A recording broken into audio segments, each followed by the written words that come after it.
Hi, I'm Genesis. Today I'm going to tell you my story, but before I continue, please like, share, and subscribe to hear more stories like this.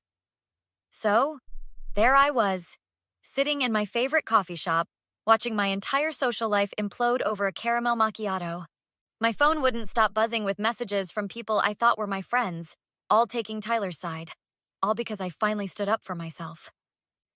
It started 3 months before that day.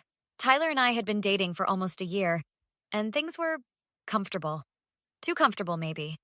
We'd fallen into this routine where I was basically his on-call therapist, personal chef, and cheerleader, while he contributed exactly nothing to my happiness. My best friend Megan noticed it first.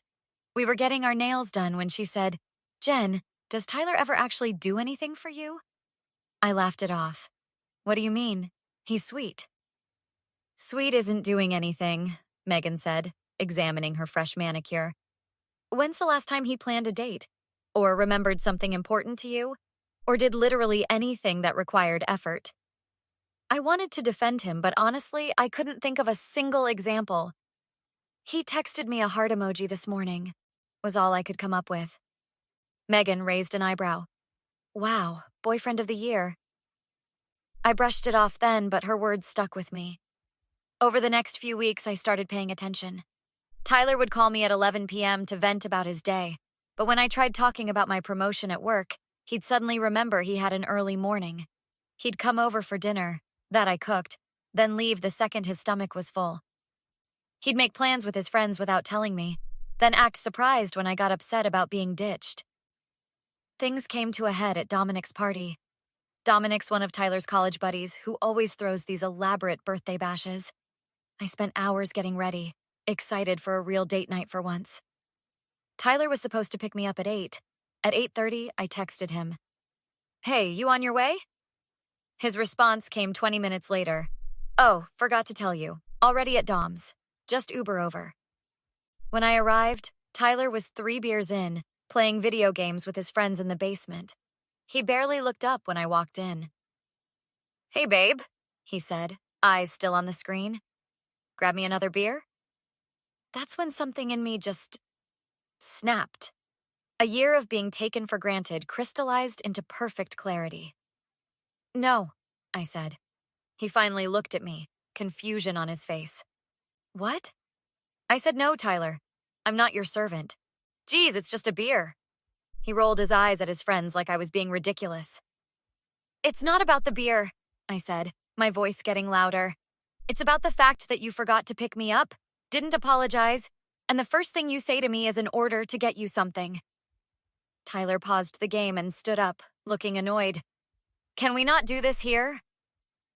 We moved to Dominic's kitchen, which was mercifully empty. "What's your problem tonight?" Tyler asked, leaning against the counter. "My problem is that I'm tired of being treated like an option when I've been making you a priority," I said. "That's not fair. I invited you to the party, didn't I?" "No, Tyler, you didn't. Dominic invited both of us weeks ago. You agreed to pick me up, then you just forgot about me." He shrugged. "I got caught up with the guys. It's not a big deal." "It is to me," I said. "And it's not just tonight. When's the last time you asked about my day? Or remembered something important to me without me reminding you 5 times? When's the last time you put any effort into this relationship?" "I don't know why you're being so dramatic," he said, pulling out his phone, barely even looking at me. "If you're gonna be like this all night, maybe you should just go home." That's when I said it. The words that would echo through our friend group for weeks to come. "You know what, Tyler? Guys like you belong in the friend zone." Actually, no. Guys like you don't even deserve that much. You're selfish, entitled, and completely oblivious to anyone's needs but your own. His head snapped up from his phone, genuine shock on his face. "What did you just say to me?" "You heard me," I said, suddenly calm. "We're done. I deserve better than this." And I walked out. Not just from the kitchen or the party, but from the relationship. I blocked his number that night and cried myself to sleep. The next morning, I woke up to a barrage of text messages. Not from Tyler, he couldn't text me anymore, but from our mutual friends. Apparently, Tyler had told everyone I'd had some kind of psychotic break, screamed at him in front of everyone, and dumped him because he wouldn't get me a drink. "Is it true you called him worthless?" texted Megan. I called her immediately.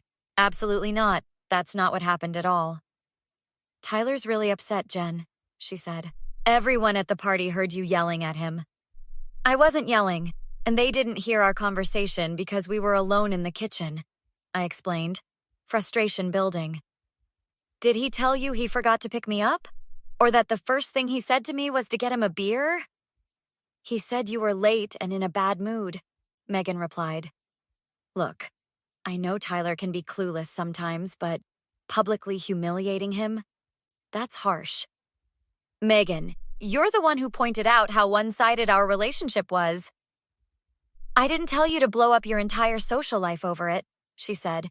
"Everyone's talking about how you said guys like him belong in the friend zone. That's just mean, Jen." And that was just the beginning.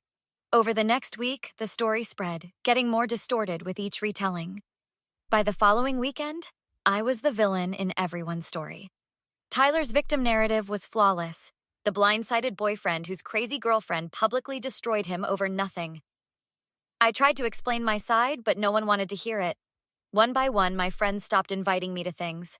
My phone got quieter. My social media notifications dried up. Tyler, meanwhile, was getting supportive comments and being taken out for cheer-up drinks.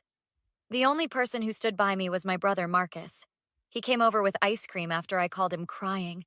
"I don't get it," I sobbed. "Why does everyone believe his version?" Marcus handed me a spoon. "Because it's easier. Tyler's been friends with most of these people longer than you have. Plus, he got ahead of the story. But Megan knows what he was like. She called him out herself." "People are complicated," Marcus said. "It's easier to think you overreacted than to admit they've all been enabling a jerk." It was a small comfort, but not enough. I felt completely alone. Then I started my new project at work, which is how I met Olivia. She was transferred from another department, and we clicked immediately.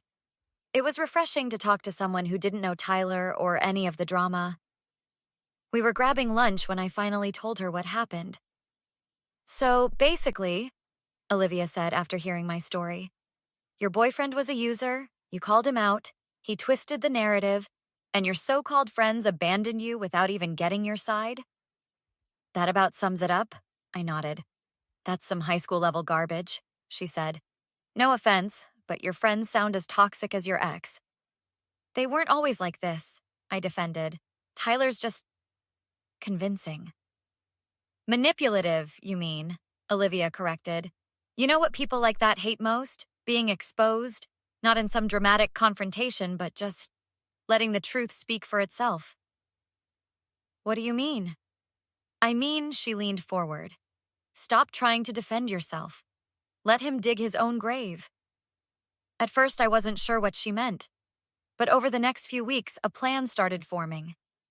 I didn't want revenge exactly. I just wanted the truth to come out. And for that, I needed to be patient.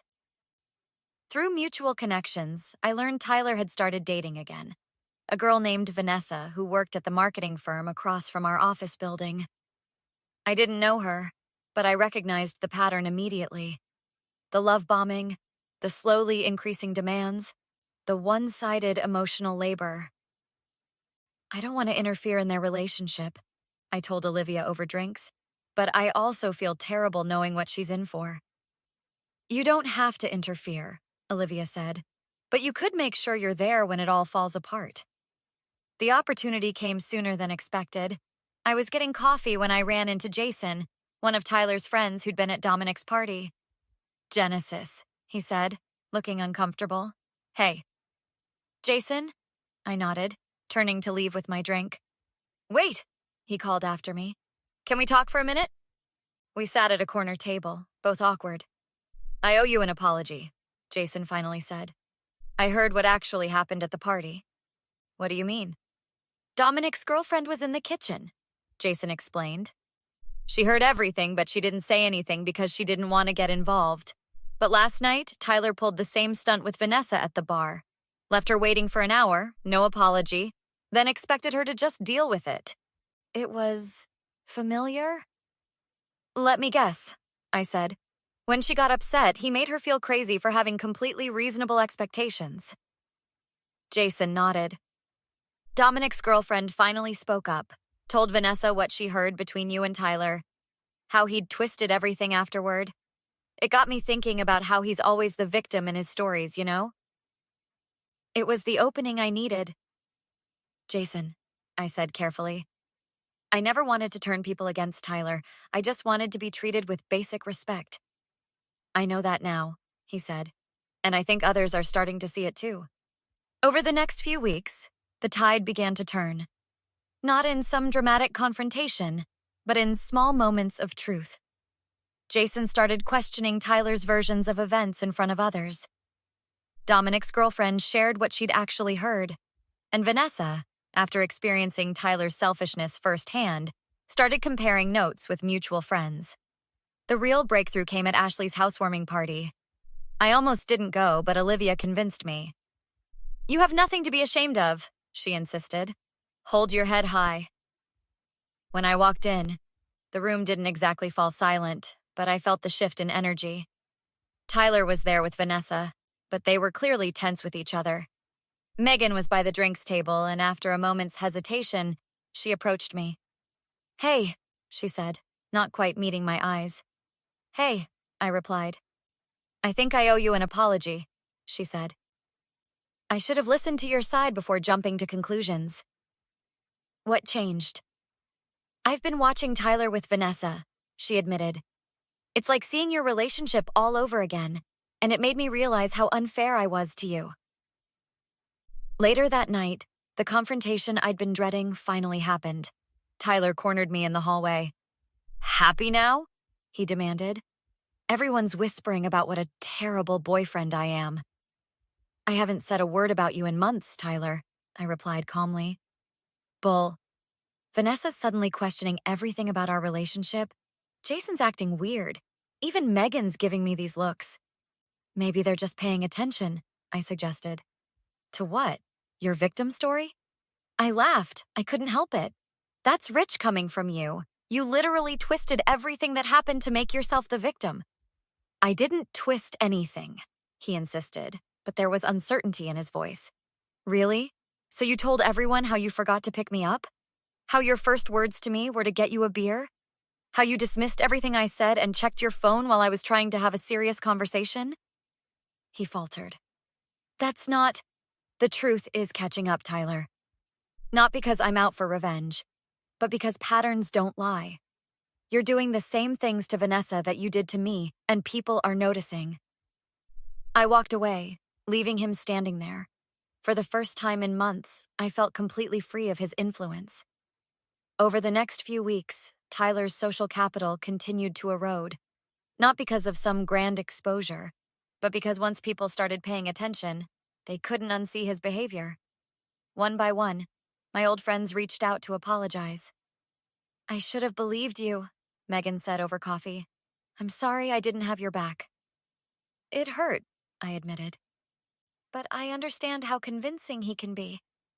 That's no excuse, she insisted. Friends don't abandon each other without at least hearing both sides. The final act came when Vanessa broke up with Tyler publicly at a restaurant where several of our friends were having dinner. According to Jason, who witnessed it, she listed all the ways Tyler had taken advantage of her, used her, and made her feel crazy for having basic expectations. Almost word for word what I'd experienced. Tyler tried to paint her as overreacting, just like he had with me. But this time, no one was buying it. This time, everyone had seen the pattern. The friend group didn't exactly ostracize Tyler, but his influence diminished dramatically. He could no longer control the narrative or turn people against each other. Without that power, he was just a selfish guy who couldn't keep a girlfriend. As for me, I rebuilt my social circle, keeping the friends who'd proven themselves worthy and making new ones like Olivia. I started dating again, with much clearer boundaries and expectations. Sometimes the best revenge isn't some elaborate scheme. Sometimes it's just stepping back and letting someone's true colors reveal themselves. So that's my story. The day I told my boyfriend guys like you belong in the friend zone, he walked away, and everyone took his side. But not forever. Truth has a way of coming out, even when you're not the one telling it. Now I'm curious. Have you ever had a friend who always managed to be the victim in their own stories? How did you handle it? Let me know in the comments.